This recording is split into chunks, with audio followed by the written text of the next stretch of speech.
This is a new program. We've been doing hepatitis C education for a long time. Hepatitis C education in North Carolina is sad. I mean, most people know very little about hepatitis C, number one. And so we are trying desperately to educate people about hepatitis C, because really, when people don't know how a disease is transmitted, that's when stigma is really at its worst. I think there's a huge scaredness to this, and I'm older too. A huge scare to interferon. Everybody still thinks it's the old interferon, not even the new interferon, and in past is way better. Most people, like he said, wouldn't. I was scared to do it. I've been through chemo already. But I might wouldn't have took it had they offered it to me, even though I was close. I might wouldn't have. That's just how bad it was. So, but since it's different, somebody needs to promote that. In my mind, it needs to be the signs out on the road. It's not the same. It don't stop you from working. It don't stop you losing 46 pounds in 2 weeks and that kind of shit. So you don't get sick from it? No, you may have a little side effects by what I hear. You'll be more able to explain now that it's nothing like the interferon, ribavirin of old. It's not even as bad. It's you can eat. Oh, really? What happens now? That's cool. So what's your question? The old school stuff, what would happen with that stuff? Shit, you don't want to know about it. You do not want to know. Well, yeah, It was radiators, right? Man, it was terrible. It was absolutely The terrible. doctor told me about a story where a wife killed her husband Yeah, over the drug, being on the drug. it was green. Went fucking crazy. Yeah, you will. It was green and it flushed you by this big once a week to take a shot. It was terrible, man. It's like $18,000 a shot. I'm not bad. But it was once a week, and then you had to take them pills. You was going to lose a bunch of that. It was terrible. You didn't want to see it. It's bad as cancer at the end. I was diagnosed in 1978. It took them a few weeks to get me. I had turned real yellow, and even the doctors didn't know what was wrong with me. My name is Ken. I'm from North Carolina, the rural parts, and I have moved to the bigger cities now for a chance to get jobs and have a maybe better life.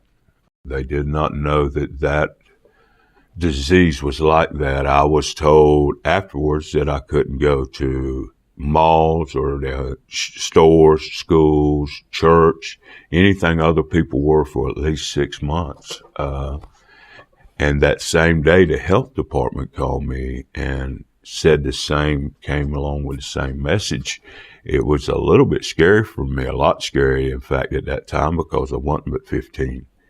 It affected me in a lot of ways because I was scared to go back to my family and spend time with them, even my dog.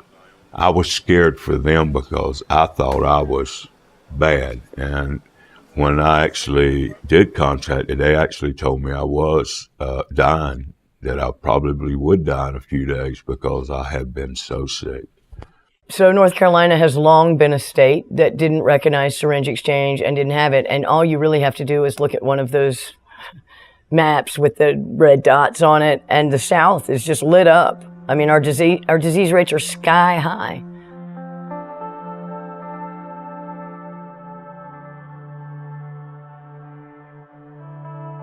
There is a public health emergency, and all health directors should declare a public health emergency and have syringe exchange immediately. It's been going on for 20 years plus in other places successfully. When you have a user that uses every day, several times a day, their veins are severely damaged to the point that they erupt. So they're dehydrated, their veins are very hard to locate. There's times that you have to go in several parts of the body to do blood draws, back of the knees, between toes, hands. A lot of medical personnel or phlebotomists, medical assistants who do blood draws don't believe in allowing somebody who's a drug user telling you what your job is. But I think that nobody knows your body but yourself. So to me, that makes my job easier. If I ask them, where do you want me to do it? Or do you want to do it yourself and I'll do the blood? It's easier for me and for them. Here at the harm reduction is really awesome. That's part of the reason why I got involved, and also being able to speak out and tell others about this. A lot of times, we don't want to go to the hospital. We don't want to go to the doctors because they look at us, they look at our track marks. They, automatically are completely biased. They don't ever have anything good to say. So therefore, we don't want to go and we don't ever find out. But the harm reduction has given us some relief to that, they care, coming here. It was really nice to see that nobody looked at you like you were disgusting or that you were gross or like some kind of, mutant or something. Because syringe exchange makes it possible for people that are actively using to not reinfect. If you can't access sterile supplies, then reinfection is inevitable. So without, syringe exchanges, I don't know how we plan to eliminate hepatitis C. It's a fundamental, we can't do it because people have got to have access to sterile supplies. We know that syringe exchange works. When we deny syringe exchange to communities, we have situations like what happened in Indiana.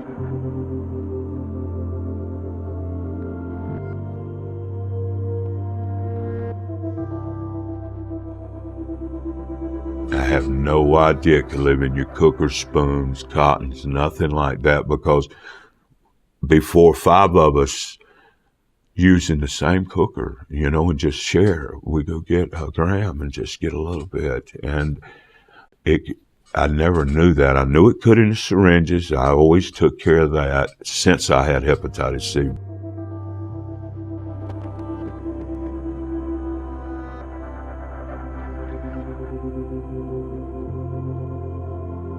But she said that I could catch it again and again, if I kept on sharing needles or dirty cookers or cottons and stuff.